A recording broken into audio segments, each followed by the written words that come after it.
I definitely look at the score, and I look for high numbers over low numbers.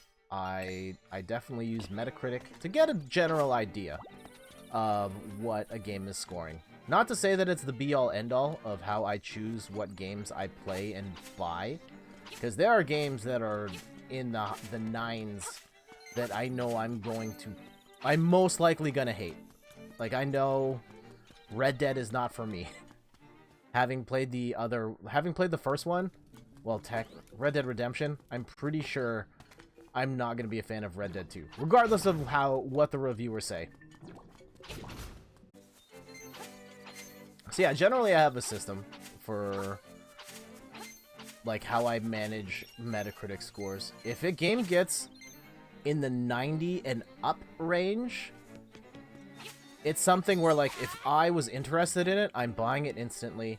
If it's something I wasn't normally interested in, I would investigate further. Just one of those games that, like, oh, this is so critically acclaimed that it's going to be discussed later on, and it might be something that could win me over.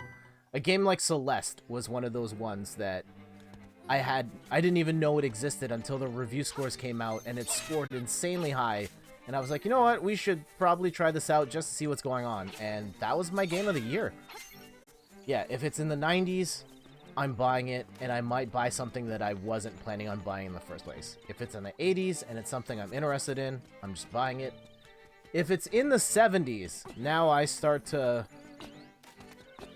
The antenna on my head's like, I don't know. And not to say that I won't buy games in the 70s. I think if I'm really interested in it, and I'll go read the reviews and see what the criticisms are, I'll probably still get it, depending on what the specific criticisms are. Like, if it's, I don't know, like for a fighting game, if they're like, oh, I don't like this game, or like it can't score higher than an 8 because it doesn't have a good single player mode. Like, I don't care. I'm not gonna play single player mode. I'm going online. That's it. All I need. So stuff like that, I'll pick up a game in the 7s.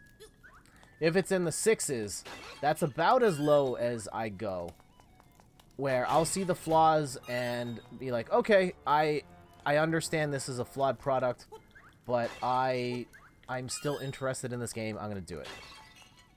So it wasn't enough for Crackdown, but it was enough for me to buy Anthem, which was in the low 60s because BioWare, and it looked really nice leading up to that point, and I think that game is actually a little underrated, like a smidgen underrated.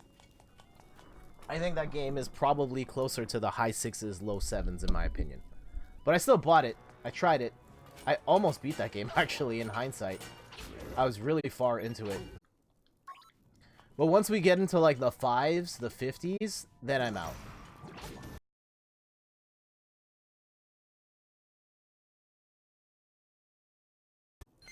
Oh, here's one. A good example of a game that scored in the 60s. Ultra Street Fighter 2 on the Nintendo Switch.